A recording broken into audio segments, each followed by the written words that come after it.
particular, in places like Chicago and New York, they saw these spectacular American skyscrapers, and they wanted to build something similar in their own image here in Hamburg. So maybe it's not quite as impressive as the skyscrapers you might have seen on your own travel. Maybe 3 or 4 of these on top of each other, you might be willing to use it for a skyscraper. But this is the best they could do anyway, so give them a break. They came back to Hamburg and they built this building, and they built it really to show off just how important, how powerful, and how influential, how wealthy they were, all that kind of stuff. So they put all these symbols on the outside of the wall, so you can know who they were and what they were about. So we've got the castle symbol above this pillar, which of course is a symbol of the city of Hamburg. It represents a Hammerburg from 825, one you already know about. And the next 4 are all nautical symbols. You know, not surprising to find with the shipping company, these nautical symbols. So we've got the fish jumping out of the water here, the steering wheel of a ship, and the boat sailing on the sea, and finally this one here is a seagull flying over the sea. But perhaps the most perplexing symbol around these parts is this one. One up here, this hand, this right angle thing beside it, which apparently symbolises the craftsmanship of the company, or the skill of its labourers. That's what that thing is all about. So like I said, it's really showing off how important, how skillful, and what a great company they were. So these are their office buildings, and they really built it to show off to the whole city how important they were. Now on the inside here, there's something also a little bit noteworthy. There's something called a paternoster. Anybody in the group know what a paternoster is, or perhaps you've used one before? All right, I shall enlighten you. A paternoster is a primitive, early version of an elevator system. Whereas today we have 2 boxes, and they have doors, they close and they open, they go up a floor, doors open, they close again, they go down a floor, whatever. Well here, you don't have 2 boxes, you have 20 boxes, and they don't have doors, and they don't stop. So they just go round and round and round on this big vertical conveyor belt. And so you stand on your floor and you see one coming up and you just sort of jump into it. And you turn around and you get to your floor and you sort of run out of it before the thing crushes you to death as it passes. Maybe that's why they don't make them anymore, because they're a freaking death trap. But they've still got one inside here in that little column thing there. So if you're feeling adventurous later on, you can come back and take a ride on the paternoster at the Spring of Life, because you've really got nothing better to do. But hopefully I can show you some better uses of your time while you're enjoying your stay here. But that's something you could come back to if you want to. So that's the paternoster on the Spring of Life. Now if you were working in here, if you were an employee at the Spring of Life back when it was first built. Này cũng phân, phân lợi. Chắc nó làm tại vì nó thích hơn, enjoy history làm vậy ngày kiếm mấy chục euro mà sống đủ. Cũng có chục người, mấy người đi thôi.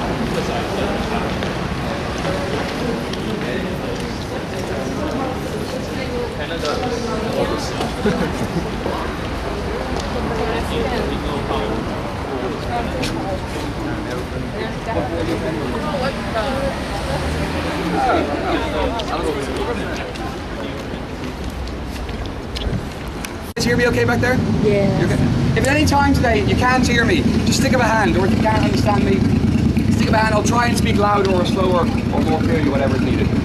So it was built a little bit later than Spring of Life, built in 1924 for a guy called Henry Sloman. And this guy Henry Sloman was a really big deal back in the 20s. He was the richest man in all of Hamburg. And I've told you already what a fabulously wealthy city this is. So being the richest man here would make you one of the richest men anywhere in the world. So a really powerful, influential guy. And by 1924, he wanted to do something more than copy these American skyscrapers. He wanted to do something original. And so he built this building in a style called brick expressionism. And there are over 6.4 million bricks in the construction of this thing. It's really a massive project. We'll be walking past it on the far side here for about 5 minutes more. It really is an enormous thing. It takes up an entire city block all on its own. And today, there are 15 or 16 different companies that all use this premise. But back in the 1920s, this was all for Mr. Sloman's shipping company. This whole building just for his office. So you can imagine just how wealthy he was. And now with it being called a chili house, you can probably also imagine which country he was doing most of his trade with. It was of course Chile in South America, where he used to live there before he came to Hamburg. That's why he has close links with that city. And with it being called a chili house, you can probably imagine he wanted to adorn the outside with things that reminded him of Chile or things that he saw in Chile. So we've got bears and penguins and little babies with coats in their hands. I really actually don't know where the inspiration for these things comes from. I'm pretty sure it's not from Chile. I've never heard of bears and penguins in South America, so I don't know what they're up to. I guess we have to allow them some artistic license in their sculptures.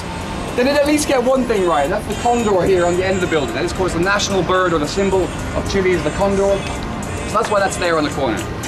And in fact, speaking of the corner, you're probably wondering right now why this is the most photographed building in Hamburg. It doesn't look anything that special from here. But we're going to take a step across the road and you will see in just a moment just why it's the most photographed building. So follow me over there.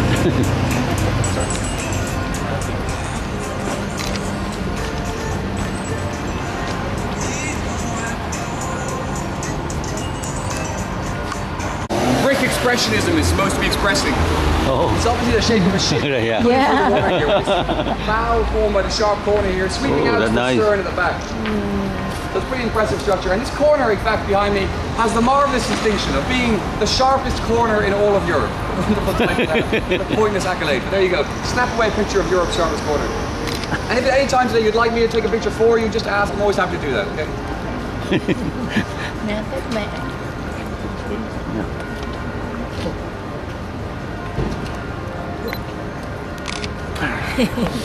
Ba nhìn thấy nó có cái shape của cái thuyền á, biết không? Ổng là người Merchant mà. Từ Chile, gọi là Chile House. Đưa mẹ chụp cái này là nhờ nó chụp cho. Đưa mẹ chụp cái ba này. Nè, chụp cho anh nè. Tiếng hả? Tiếng rồi hả?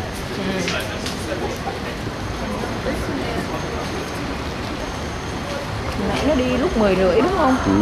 Thôi còn hơn tiếng rưỡi nữa. Mấy tiếng, 3 tiếng hả? Nó nói 3 hours. So again, if you don't hear me, stick up a hand or just come in a bit closer perhaps, it might help. So the story is that at the time of the Second World War, when war broke out, this was the headquarters of a company called Teschen Stabenau. Now you probably never heard of these guys, but you might have heard of their product, the thing that they used to make. Because they were the manufacturers of something called Zyklon B. Anybody in the group know what Zyklon B was? Yeah, the gas they used in the chambers. Exactly, it was the weapon used in these Nazi death chambers to kill around 3 million Jews during the Holocaust. So these are the guys that made that gas and that sold it to the Nazi party. So after the war, they were put on trial in Britain for war crimes, for conspiracy with the Nazis to murder millions of people. And their response for their defense was that, well, yes, we manufactured this gas. And yes, we sold it to the Nazi party, but no, we bear no responsibility for what they did with it. We had no knowledge of what they were doing with it. Once it leaves our factory gates, we're no longer responsible for the product. Our customers can do with it what they want. And it was a pesticide before the war. It had a legitimate purpose, so they could, you know, kind of legitimately claim ignorance as to what the Nazis were doing with it. But they left out a bit of a crucial detail in their story. So, you know, that defense might have worked except for this one detail, and that was that they'd taken the smell out of the gas. So before the war, Zyklon B, like most poisonous gases, had a really distinctive smell. If you came into contact with it, you would know and you'd get away again. These guys re-engineered the gas to remove that smell so that people wouldn't know that they were being gassed before they sold it to the Nazi party. So it was very obvious that they had colluded with the Nazis and that they were involved in this strategy. So after the war, they were found guilty in this trial and they were executed in Britain in 1945. Now, more recently, there was another lengthy legal battle, perhaps not as serious, about the installation of this plaque here behind me, which you can see is quite new. It's telling the story that I'm telling you right now, explaining the history of this building and what happened here. And at the top here, in Yiddish, it says, "Do not seek to destroy the evil in the world, let evil destroy itself." So it's a reference to the failure of National Socialism, that kind of thing, and the fate that the owners of this company met themselves after the war.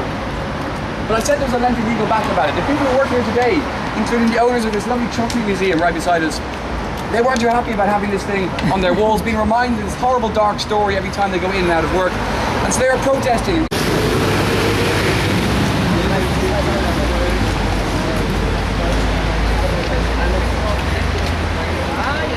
Thành phố này cũng hay. Hay không? Ngộ. Nè cái này bác quay.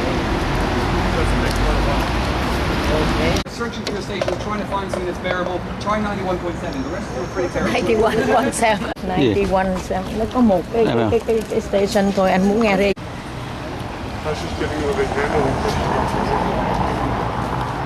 Bây giờ ba đi giờ ba nhớ được về không? Sao nhớ được?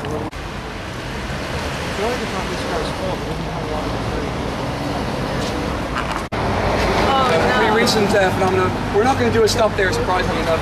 We probably could rant all day about it, though. Probably just well we don't stop there.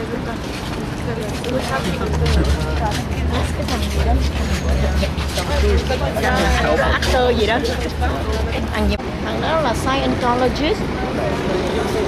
Rồi con nhỏ đó là Catholic. Đây nó đi. Well, apparently this research recently done in Copenhagen. True, yeah. That people are less likely to jaywalk across the road illegally if there are 2 red lights. It's a psychological phenomenon. So jaywalking here is really, really frowned upon. You will notice that one of the few stereotypes about the Germans that is true is that they do wait at the red light. You know? Even if it's midnight, there's no cars for miles around, they will wait until the green man comes. So Wow. you can cross when it's ready to walk, but you will be making a spectacle of yourself, so be careful. Oh my goodness. Outrageous behavior. So do they give you tickets if you jaywalk? You can get it, yeah, you can get it, it's fine. I don't know, I don't know.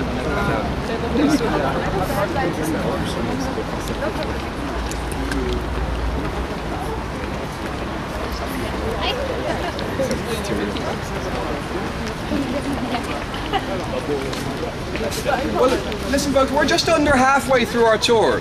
But this coffee shop is really the last place that we could stop off at on our way. So if you want to grab a short coffee break, water break, whatever, perhaps this is the place to stop. How do you guys feel? Do you want to keep going or? Keep going. You want to keep going? Anyone else have any strong opinions either way? Okay, so let's have a show of hands. Who would like a stop?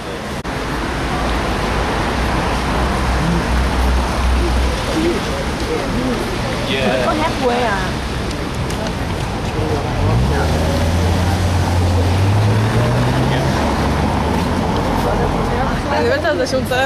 Destroyed in its Great Fire of 1842.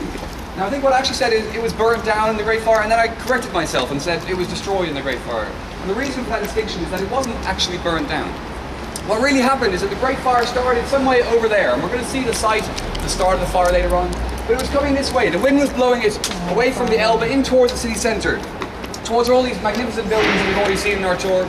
And so the city was trying desperately to put this fire out before it reached the heart of the city. And so they weren't having any success with the water cannons, etc. They didn't have enough water supplies to put out this great fire, to make an impact. It was growing every day.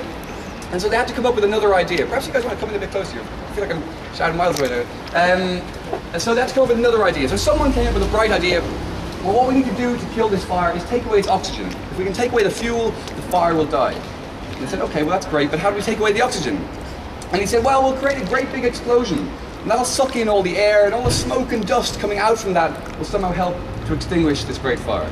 Now, I don't know what you guys think, but for me the theory was always a little bit shaky, but someone thought it was a good idea, or at least they were all out of other ideas, they were desperate, they were willing to try anything. And so as the fire came this way across that bridge, they were busy loading this building here with explosives. They filled their town hall with dynamite. Now, I never got to the bottom of this. Why they chose the town hall as the sacrificial lamb in this little experiment of theirs, I don't really know. Maybe it was the only publicly owned building that they were allowed to do that kind of thing to.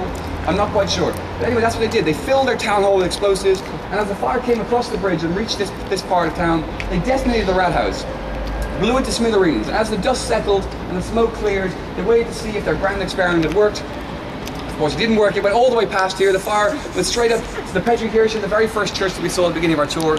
So the destruction of the rat house was completely in vain. It achieved absolutely nothing. And whoever came up with that great idea probably wasn't too popular in Hamburg in the weeks or months that followed. But that's what they did back in 1842. They blew up the rat house to absolutely no avail. But the other reason I brought you guys here is because of this little brass stone on the floor. I don't know if everybody can see that. These little brass squares, you'll see them all around town, and indeed in other German cities and in other countries. What they are, if you haven't seen them before, in German they're called Stolpersteins, stumbling stones. So the idea is you literally trip over them and then look down and see what they are. And what they are Holocaust memorials. But unlike the Holocaust memorials that are dedicated to thousands of lives lost or millions of lives lost, these are very different. These are for individual people. So this one here is from Mr. Heinrich Meyer. It tells you the date he was born, the date he was deported, and what camp he was taken to, and what happened to him thereafter. And unfortunately for Mr. Meyer, he was murdered at one of these Nazi death camps in 1942. So that tells you a story there, and you'll see them, as I say, all around town. And I really like the idea behind them. They're not a memorial that you go and visit, they just crop up in your everyday life, and you're forced to reflect and remember what happened. So they're a very sobering reminder. Sometimes you'll see maybe 5 or 6 of these outside one building, but all with the same last name, where a whole family might have been taken away. And like I say, it's really the sobering reminder. When you're just going about your daily business and you see these things and you think, my God, that actually happened right here. You know, a family was taken from this building. Sorry? Only people from Hamburg? Only people from Hamburg, sorry? Like the stones? They're placed outside, either where someone lived or where someone worked. Okay. So this guy, Mr. Meyer, he used to work in this building, so that's why this one's placed right here. And like I said, they have them in other German cities, and also in Poland and in Holland and bits of France, I think, as well. They have these Stolpersteins. So keep an eye out for them on your travels around Europe, and now you know what they're all about. Just what those things are. Now today, this building, obviously, it's been rebuilt since it was blown up in 1842, and today it's known as Der Haus der Patriotischen Gesellschaft von 1765. And the Germans can get a great laugh at my terrible pronunciation. Low Thai. Nó không hôi.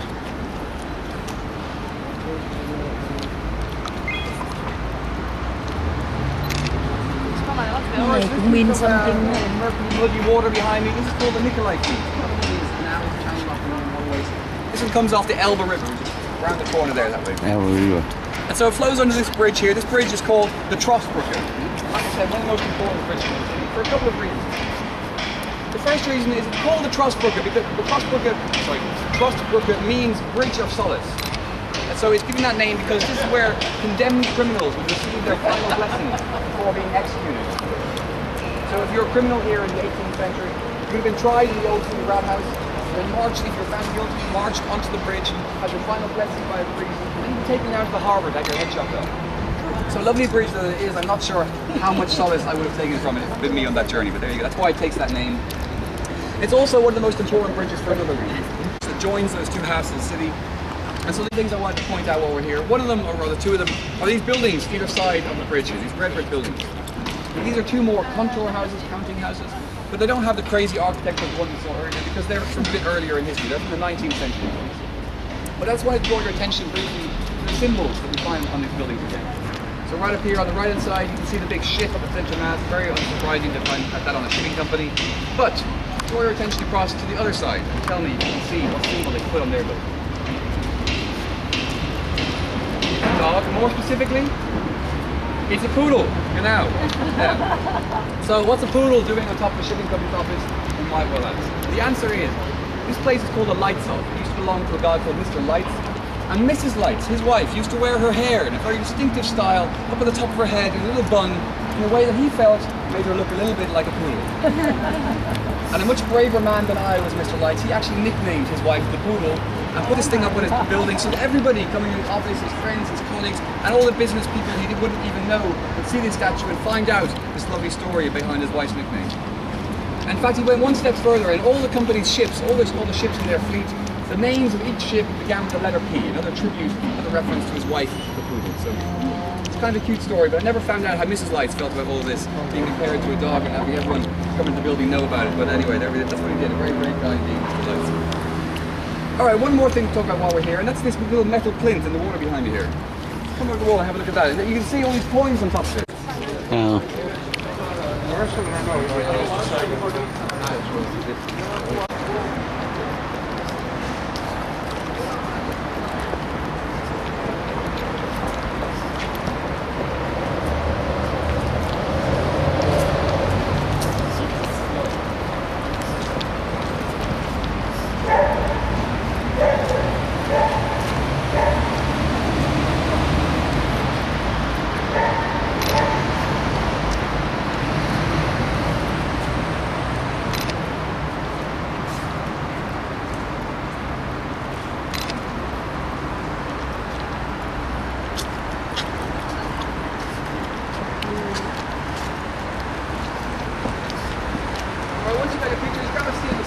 Tell you a little bit about this place.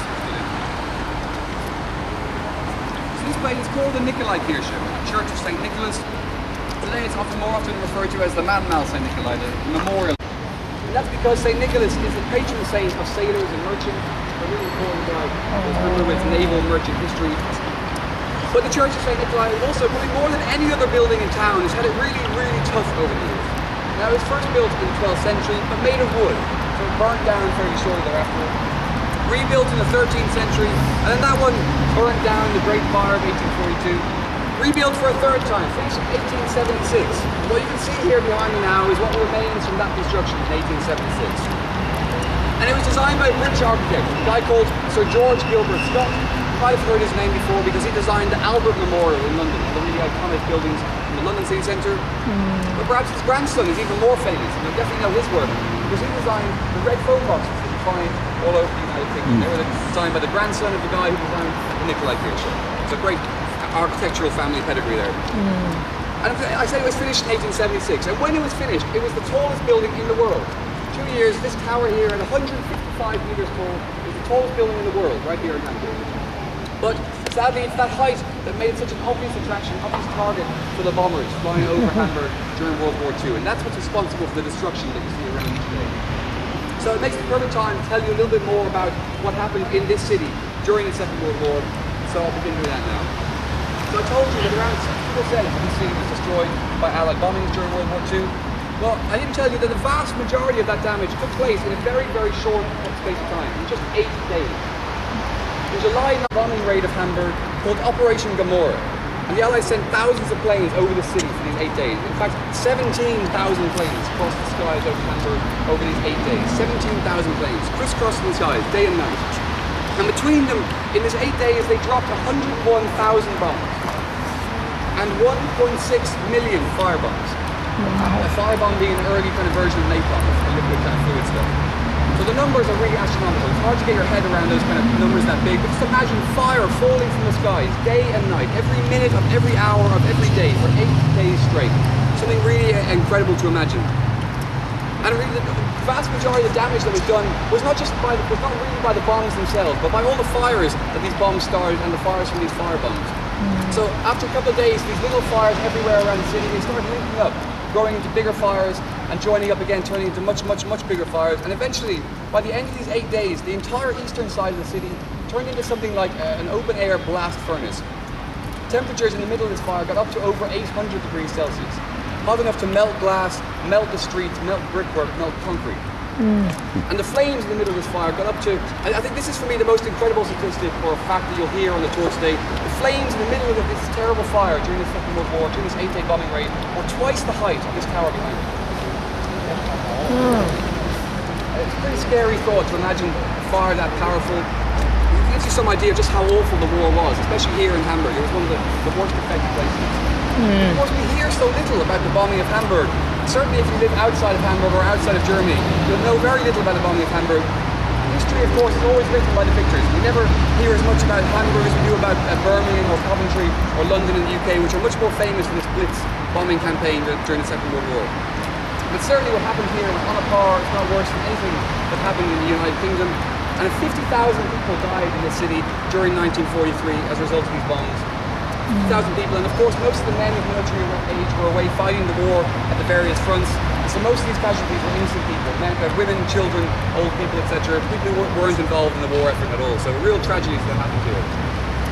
And even within Germany, it's only in recent years it's become acceptable, it's become commonplace to talk about the bombing of Hamburg in an open kind of way, talk about what an atrocity was. As if up until now it was thought that it would almost be to offer support to National Socialism, to say that what happened here was awful and terrible and the Allies committed atrocities. Of course they did. There were always atrocities on both sides of the war. And so finally now it is coming to light what happened here and how awful it was. We are starting to recognise that what happened in Hamburg was an atrocity. It should never happen again. And quite rightly so. And so this documentation centre behind you, and this little mini Louvre thing, which looks horrendously out of place here, you can find out a bit more about the church and about the bombing of Hamburg, and also about one other subject, about the Neuengamme concentration camp. Just outside of Hamburg, there's a small concentration camp called Neuengamme, about 30 minutes away on the train. You can go visit it from the Hauptbahnhof if you like. And it wasn't a death camp, it was a forced labour camp where people made bricks. And that's why in the right-hand corner of this church, you have this guy crying on the pile of bricks. This is a reference to the Neuengamme concentration camp. And those bricks are originals from that brick factory in Neuengamme. That's that church.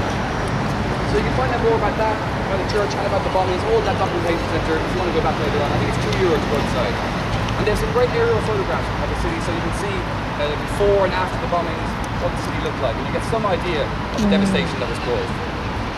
But anyway, so the Nikolai Kirche obviously has been left in this partially destroyed state as a memorial for all the lives that were lost, and officially it's dedicated to all the victims of war and persecution 1933 to 1945. So that's why the Nikolai Kirche looks like it does, and it's being left in this state as a memorial. Alright, one other thing to say here, I did tell you that I'd point out some easier viewpoints of the city, other than the Kirche's 545 steps. Well, this is perhaps the easiest one of the lot. In here you can see you have this panorama lift. The lift there takes you up to the top or up to near the top, and you get a great view around the city for your photographs. unfortunately, on the far side, there's some scaffolding up because they're trying to preserve the church. So part of your view is blocked, but you've got about, I don't know, 280 degrees or so of unhindered view of the city of Hamburg. If you want to go up there and take your pictures. It costs €2.50 to do that. So that's something you might want to come back to later. And the other thing I want to mention while we're here is this bell that you can see in the corner of the church. And I'm not going to tell you what that's about now because it ties into our story the next time. So for now you can wander around, take photographs or whatever if you like. I'll be over there at the gates of the church, and when you're ready we'll head out the old gates of the church down towards the River Elbe and the harbour facilities. So follow me down there when you're ready, in your own time.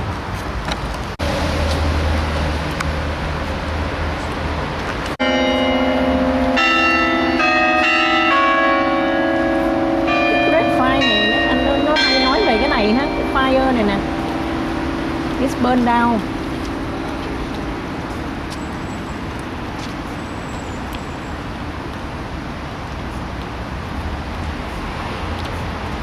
Đó, Ally là của tụi Mỹ với tụi ấy đó. Vậy hả? Anh họ phải học. Trời ơi, nó thả bom mà bao nhiêu, nó thả quá trời bom mà. Thấy không, điêu đi.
Actually, I'm not here to talk about that at all. But I will mention it, seeing as you're all so fascinated in it. This thing is all about the significance of the water to the city of Hamburg. So like I said at the beginning of my tour, you know, everything it revolves around the water here in Hamburg. Well, here it's the water that's making these things turn around and making them go up and down. So it's all powered by the water. So it's symbolic how important the water is. Officially enamored on this. It's very, very old. But also it has particular significance because this is where the Great Fire of 1842 actually started. So you've been hearing about this thing all the way around, and finally you get the story behind how it started. And the fire started in this third restaurant along the road. It's called Some Brandenfang, which of course means at the start of the fire. Very cleverly named restaurant indeed. And you can see, you might be able to see, it's behind those green umbrellas, but it's the one with that little black circular sign hanging outside. It says 1659 on it. I promise that's not the date of the fire. I haven't been getting it wrong all the way around. That's the date that the restaurant was first built there. And in 1842, there was a restaurant there at that time. But above the restaurant, there was a cigar factory. And that's where this fire got started. As you can imagine, in a cigar factory, all this kind of dry paper and stuff lying around, perfect material for a fire to eat up as kindling. But it wasn't that someone was smoking a cigar that they dropped or something. It wasn't anything as innocuous as that, unfortunately. It was actually a deliberate arson attempt that started this great fire that burnt down half the city. And the theory behind it is that, actually, I'll tell you a bit more. So it started on the 4th of May, the night of the 4th of May in 1842. And a night watchman patrolling the area saw somebody running away from this building as the flames leapt up the sides of the walls. But he was too preoccupied trying to put the fire out, so he didn't chase after this guy. And so this guy who burnt down half the city of Hamburg was never caught. He got away completely scot-free. Got away with burning down half of a major city.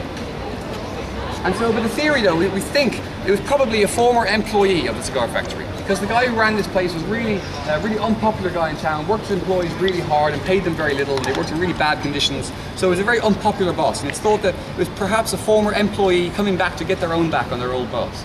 Unwittingly, of course, they also got their own back on half of Hamburg, and that's because the reason the fire spread so dramatically throughout the city is because of the wind and the way the wind was blowing.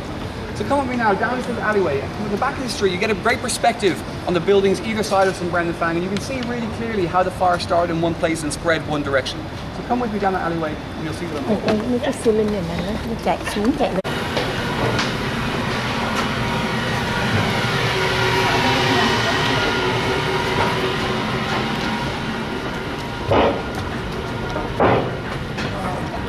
Nó dẫn vô Red Light District.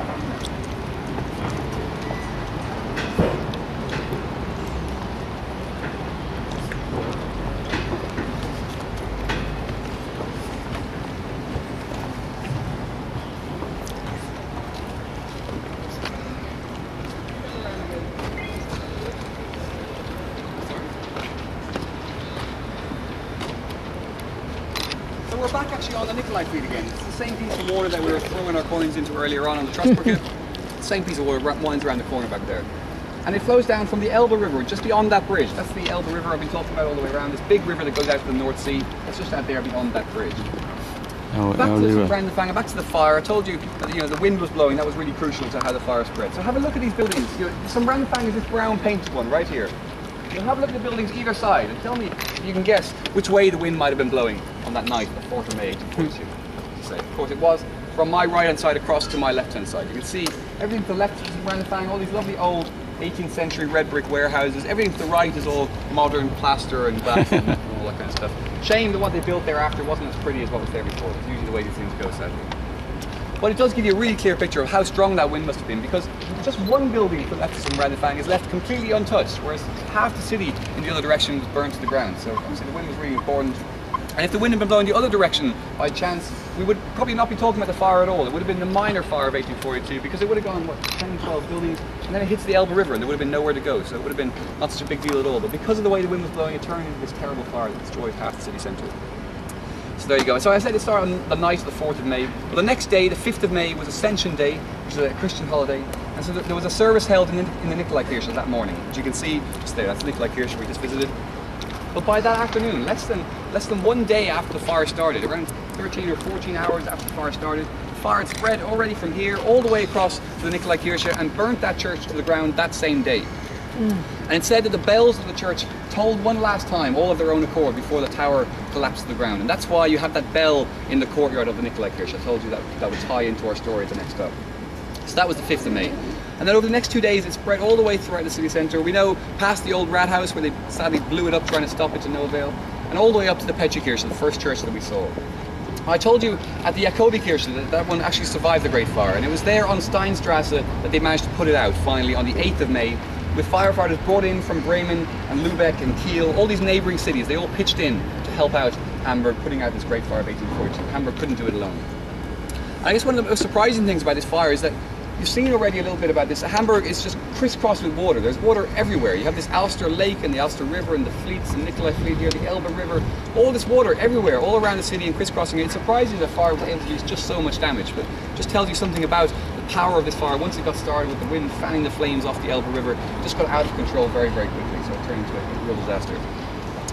But there's a couple more things to tell you about while I'm down here. I mean, one of them are these buildings you can see to the left of St. Brendan Fang. These, like I call them warehouses. They are the old warehouses of Hamburg. This is where, up until the mid-19th century, the trading boats coming to Hamburg would sail up the Elbe River, right just out there, and they'd unload into little canal boats, little barges, and those things would punt along the little fleets and unload stuff into warehouses like that. So you can see up the top, you have that box thing sticking out the top of the building, which is of course a part of a pulley apparatus, and they'd hoist things out of these boats and into those upstairs windows, out of these little canal boats. Well, you might have noticed there's not much water in the river right now. You can see the muddy banks here exposed, but you can also see higher up, you can see green moss on the walls, and it tells you that this water here is tidal. Right now it's pretty close to low tide. The tides do come up. It makes a big difference, around 4 meters in these fleets. So in fact, looking behind you, you can see really clearly that green line across the wall there. So at high tide, we'd actually be underwater here. This platform floats. So, so at high tide, this rises up. But so this is important because at low tide, the boats couldn't come down here. Yeah. And so you'd have this situation where they were queuing up in the Elbe River out there, waiting for the tides to change before they could send their stuff around the city. And this became like unsustainable. You had all these boats blocking up the river, getting in the way, no one could get past, etc. And so eventually the city had to do something else. So I'll tell you about that at our next stop. You'll see the Speicherstadt, the warehouse city that they built in the latter part of the 19th century. But up until then, these are the warehouses that were used for all the goods coming into Hamburg. And one of the other things I want to mention while we're here is the bridges. With bridges on my right and with bridges on my left, I'm reminded that one of the great facts of this city, one of the great statistics of Hamburg, the people of this city are bizarrely proud about, is that Hamburg has more bridges than Venice and Amsterdam put together. These cities are famous for all their bridges. Hamburg actually is more than both of them put together. Of course, part of the reason, it's pretty surprising if you've been to those two cities, because you do see bridges everywhere you go, and you don't see that many here in Hamburg. Part of the reason must be, of course, that Hamburg is a lot bigger than Venice or Amsterdam. But I still have my suspicions. And no matter how many times I read this in official-looking publications, I'm still suspicious, and I think someone somewhere is cooking the books, and they're counting things like this little metal thing there as a bridge to Hamburg numbers. Otherwise, I don't see how it's possible. But apparently, it is a fact. Hamburg has more bridges than Venice and Amsterdam put together. Right, we're going to head along over this little bridge now in a second, back onto Dijkstrasse, and heading down towards that Speicherstadt, the warehouse city on the River Elbe. Before we leave, I'll just mention that if you want to come back to Dijkstrasse later on, or rather, if you want to try out some of the traditional Hamburg food, particularly seafood dishes, the matches, the smoked herrings, and the fish brooch and all that kind of stuff, stuff that North Germany is famous for, best place to come back to and try that stuff out is Dijkstrasse. All these restaurants here are very good, and they specialise in this traditional fare. Like I said, the oldest city, the oldest street in the city has all these traditional restaurants. Some Brandenfang is itself a very good restaurant, but sadly it's closed today. But the one next door to it, Dijkgraaf, Dijkgraaf is also very good, so that's worth checking out if you want to come back to it later on. Alright, so Collins, along this little fleet and back over to... Nó ăn smoked herring hả? Tụi Norton nó cũng giống như tụi ấy không?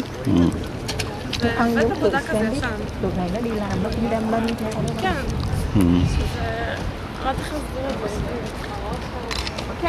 Hay chứ, chỗ này cái tour này hay học.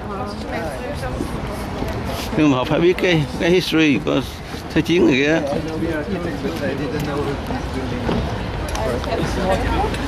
Okay. So I want so it's suddenly, and so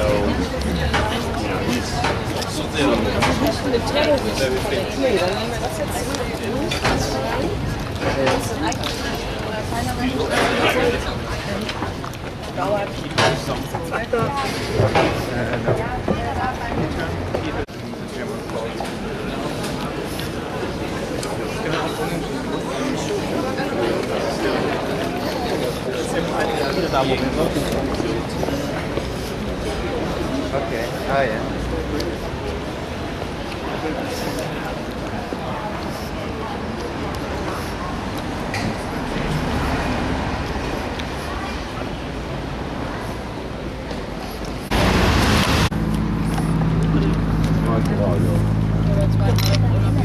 that's what they plan. Yeah, Bên này nè. đứng đây, đây hả? Đứng đây.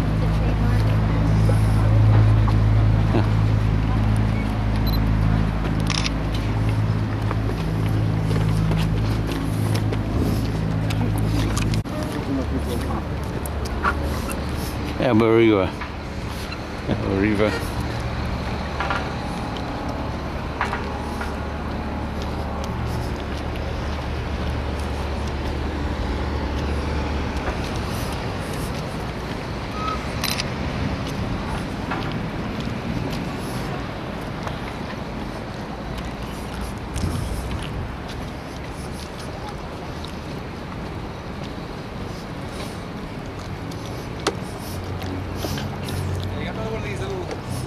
Platforms down there, but this one's a bit more ambitious. And given the lack of luck you showed in the last one, I wouldn't fancy your chances here.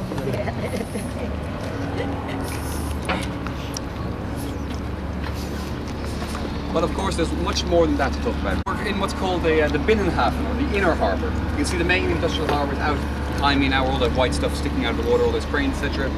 But right here, it's like I said, up until the mid-19th century, the trading boats would sail right up under our feet and unload into those little canal boats and barges, etc. But I told you that became unsustainable because they were all blocking up the river, waiting for the tides to change, etc. So in 1866, finally the city got round to building a proper dockside with cranes and stuff, so that everything could come out of the water onto the land, regardless of the tides. So they did that in 1866, and they built it just over here on the far side of this island here. This piece of land right here is an island in the middle of the river, and there's more water on the far side. So they built their dockside over the far side of that island. We'll see that pretty shortly. And then 13 years later, 1879, is perhaps the most crucial date in Hamburg's history in modern times, because in 1879, Hamburg joined the new, or what was then the new, German Confederation. And at this point in its history, it was told for the first time ever, Hamburg, you're now going to have to pay all these new German national taxes. And so this is a big deal, because remember, ever since that town charter of 1188, Hamburg had enjoyed this tax-free status. The Elbe River, everything that came in and out of here on trading was tax-free, and so Hamburg made a lot of money because of that. So when they were told all of a sudden, now you're going to have to pay all these additional taxes, the city governors were up in arms. They said, what? We're the Freie und Hansestadt Hamburg, we're special, we don't pay taxes here. And there was a big argument about this, but in the end, a compromise was reached whereby this island would retain those tax privileges, but the rest of the city would now have to pay all the new German national taxes. So that's what they decided. But in 1879, this was a residential area. This island was taken up with old little medieval houses, mostly poor residents living on this island. And the city, again, in its infinite wisdom, the city's been a great place to live over the years if you've been a millionaire. It's not always been so great if you've been at the other end of the economic spectrum. The city decided, well, this is where we get our tax break, this is where we're going to build our harbour and our warehouses. So they kicked everyone out of their houses, knocked down the houses, and they built this enormous Speicherstadt, warehouse city complex, which goes all the way around the corner of the river down there for another couple of hundred metres. So it's really a massive, massive project. And the idea was that this would provide all the space they would ever need for all the goods coming into Hamburg. But I mean, these poor people, they kicked out of their houses, they got no compensation, they got no help finding further accommodation, they were just out on the street, and then suddenly they had to find a new place to live, and the city went ahead and built their Speicherstadt. So it wasn't the most altruistic, but it's a pretty impressive complex. I'll tell you a bit more about the Speicherstadt in a minute. We'll turn around and look at what they've got there today, because in fact, despite how large it is, as you move into the 20th century, global trade was expanding at such a fast pace that pretty soon, even this enormous complex wasn't enough space to house all the goods that were coming to Hamburg. And of course, shipping changed a lot in the 20th century, and now we have these cargo ships that have these big containers on them. They come in, they take containers, go off there now, how they've redeveloped this area. But while we're facing this way, I'll tell you a bit more about what you're looking at the moment. So on your left-hand side, you see the harbour is the main thing. It's the lifeblood of the city, like I said, where all the money comes into Hamburg. So you've got to check the harbour out while you're still here. You can head up along the river on this side, up to Landungsbrücke, which is a big clock tower, and you get a great view of the harbour there. The people of Hamburg, they really, really love their harbour. The properties on the water facing the harbour are the most expensive in town.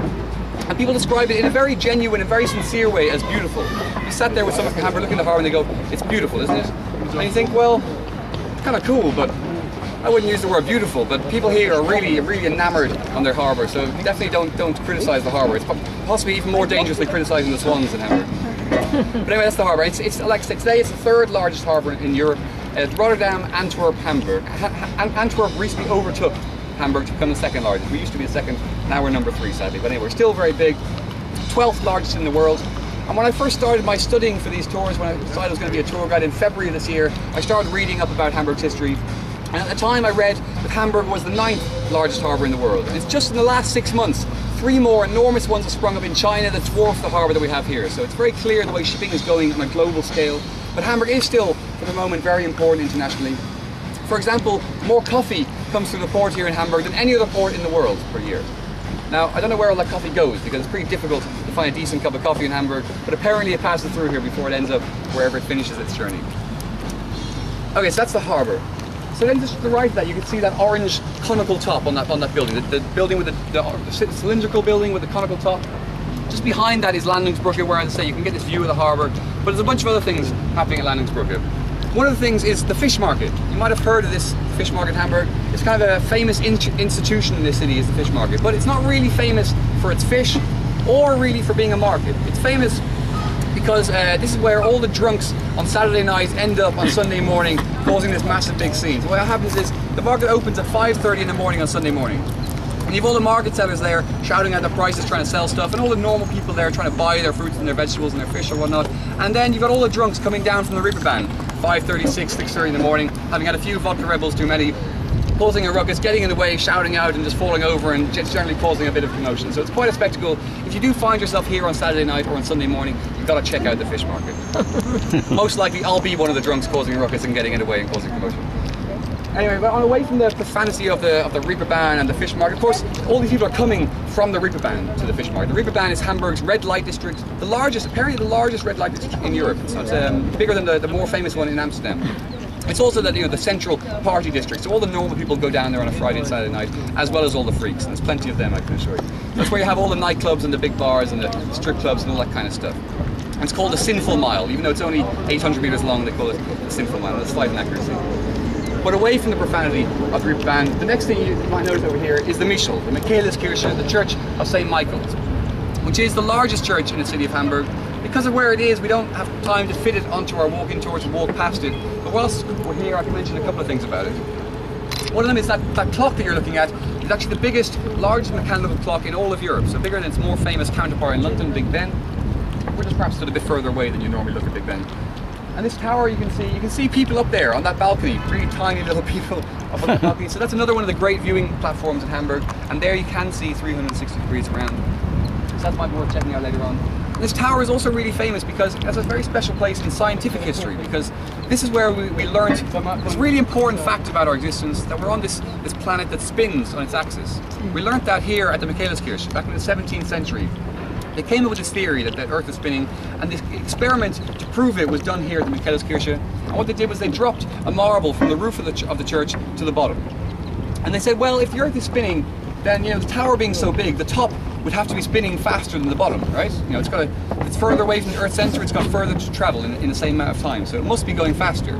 So if we drop something from the top of the tower, it won't land directly underneath, it'll land just in front, because the top's spinning faster, the marble will travel through the air as it falls. And so they tried it out, they did it 1,000 times, it turned out it was true. The marble lands just a little inch in front of where they drop it, and that's how we found out that the Earth is spinning on its axis. We found that out here at the Michaeliskirche. It's a really important place in scientific as well as religious and cultural history. Now, okay, so what else can we see? A marble, like a little marble.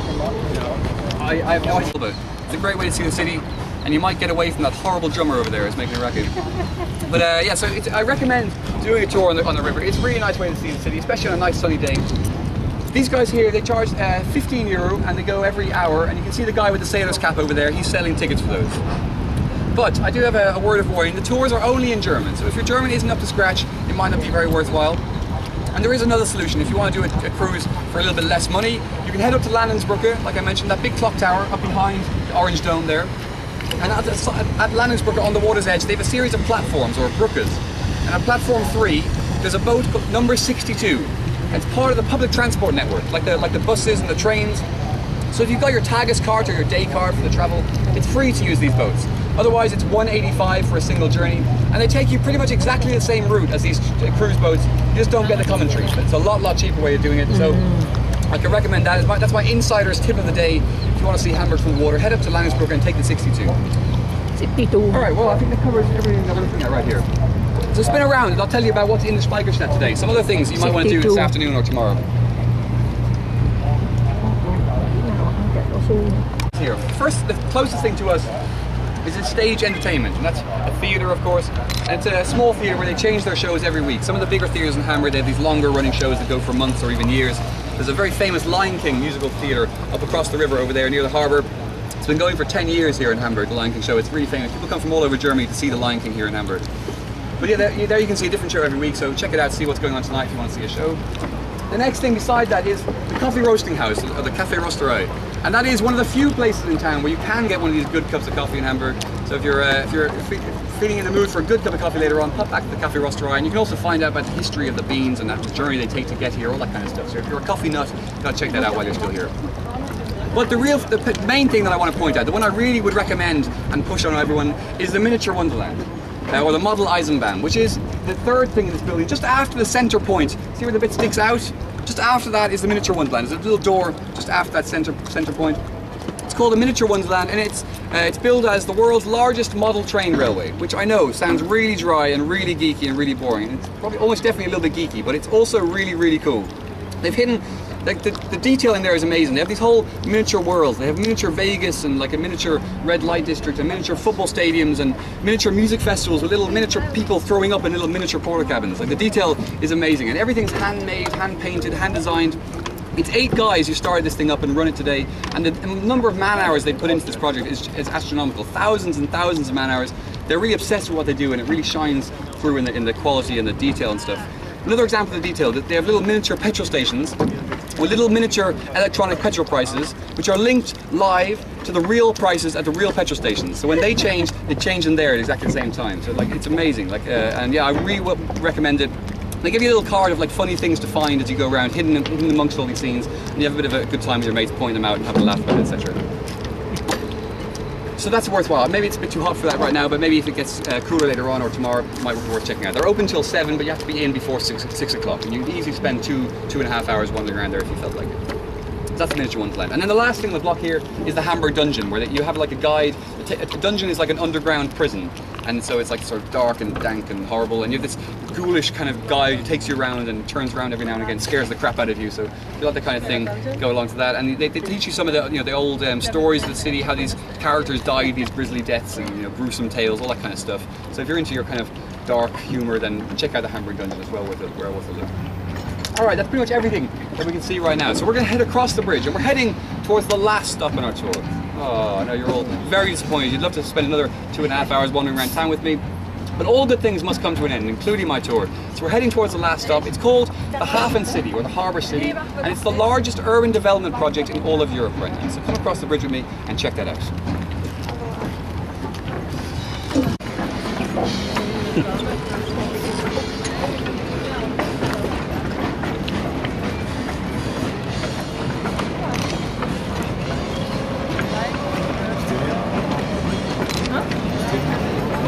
Views of Hamburg, this gap between the buildings and the Speicherstadt. You'll see this in all the postcards and posters, so maybe you want to grab a picture here. And again, if you want me to take a picture of you for the group or whatever, always have to do that, just let me know. Blockhaus, genau.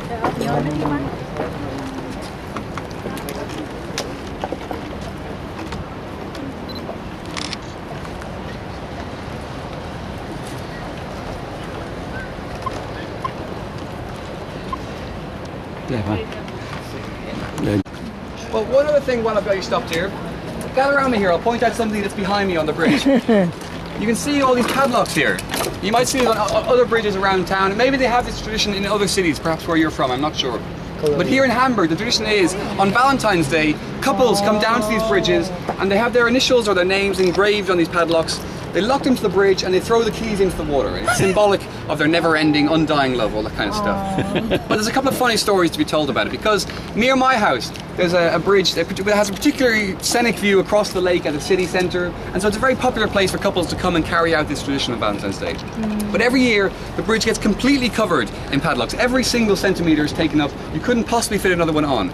And so, a couple of months later, the city council, somebody wasn't too certain about the future of their relationship. Decided that I'm not throwing my keys in there, I'm going to take a combination, I can come back and take it off if it doesn't work out. So there was a chap who was thinking ahead anyway.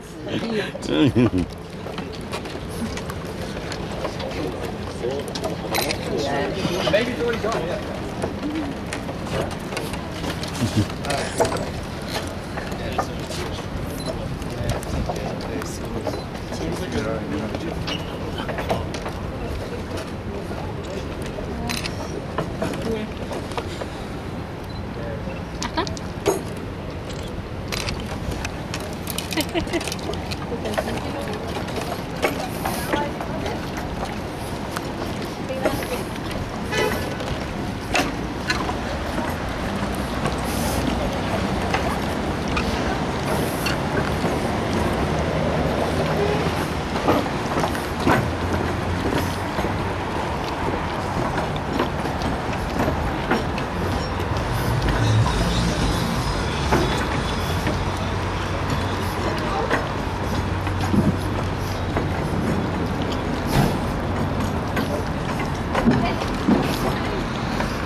Yeah.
here we are in the Hafen city, the harbour city. And it's given its name the harbour city because it really is an entirely distinct city all on its own, stuck onto the side of Hamburg. The whole thing began in 1997. This used to be the old docks, like I said. You can see these cranes still here, symbolic of what the activity that used to take place here. But since the harbour moved away downstream, they've redeveloped this area. For a long time it was kind of rusting away and an unpleasant place. No one ever used to come down here. And so in 1997 the mayor said, okay, this is ridiculous. We have all this land down here, we need to develop this, turn it back into a usable, livable part of the city again. And so he came up with this idea, the Hafen City project. But for the first 5 years they had to keep it very, very secret. It was all very, very hush-hush. And the reason for that was that they didn't want the real estate developers to find out about their great plans, buy up all the land when it was really cheap, and then sell it back to them at an extortionate price later on. So they kept it all secret, and they started buying up the land, little plots of land here and there in secret, until they had enough of it bought to announce this strategy and say, okay, we have enough of this land. In 2002 they announced this Hafen City project, and they began inviting architects from all over the world to come here and design buildings for them. And they told the architects really to let loose with their imagination. And the mayor invited his architectural firm, Herzog and de Meuron, to come here and design this building for them. You might not have heard of those guys, but you will know their work because they designed the Bird's Nest Stadium in Beijing. A really iconic stadium from the last Olympic Games, all the wires entangled. That was their work. They're the ones here in Hafen City. So really the biggest names of the business are working here in Hamburg on this Hafen City project.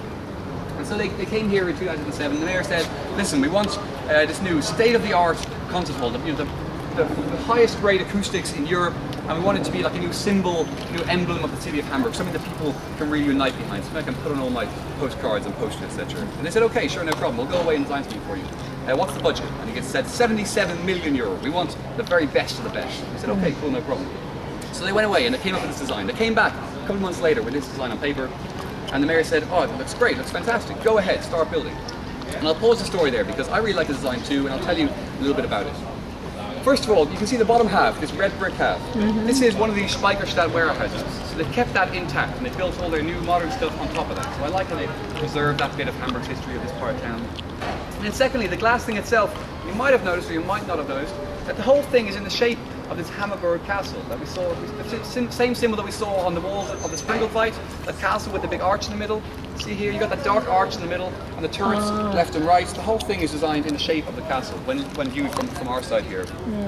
But if you were further downstream, down in that Lion King musical hall, looking back towards us, you'd see the building sweeps to a point in the front, just like the Chili House. Except here, it actually goes down into the water, so it really does look like a bow of a ship ploughing through the waters of the River Elbe. Wow.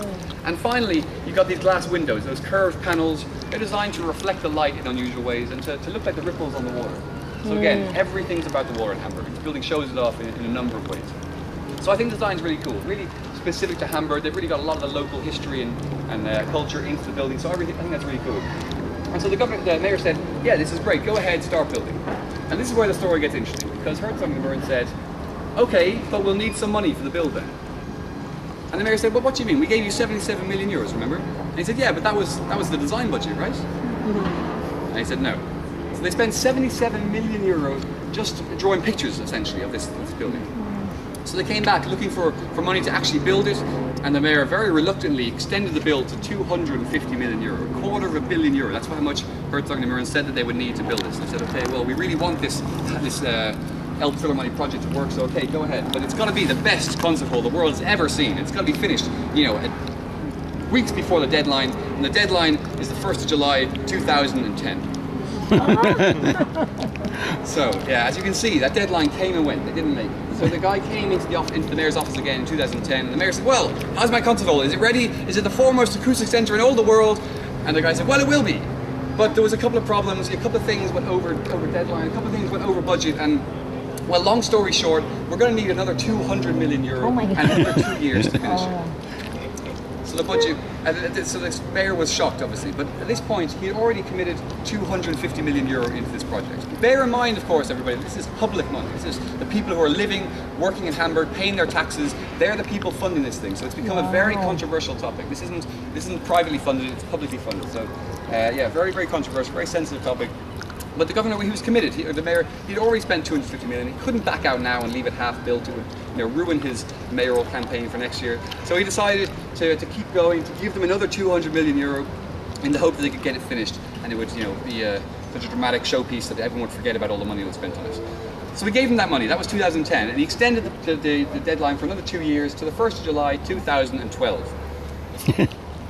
And as you can see, it's still not done. And what happened at the end of last year, the inspectors came by to check that everything on the inside was up to standards, up to code, and all safe, and meets all their guidelines. Turned out it doesn't. They got it's all very state of the art inside. It's the glass plate resting on springs and a concert bowl on top of the glass. It's all very complex, all to do with the acoustics, but it turns out it doesn't meet the safety standards that are demanded by the authorities here in Germany. So right now, there's no construction going on. You can see they're frantically redesigning the inside, trying to find some way they can redesign it to meet these standards without having to tear the whole thing down and start again. And I really hope they don't have to do that, because if they do, the people of Hamburg are going to absolutely lose it over this thing. It's already, like I said, very controversial. In fact, one of the things I'd recommend you do during your stay here in Hamburg is just to go up to someone in the street and just say, hey, what do you think about the Elbphilharmonie?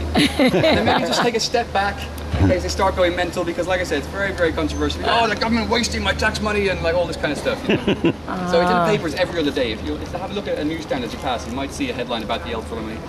And now they're saying it's going to be finished in 2015. And in the end, the budget's going to be something close to 600 million euros. So well over €500 million.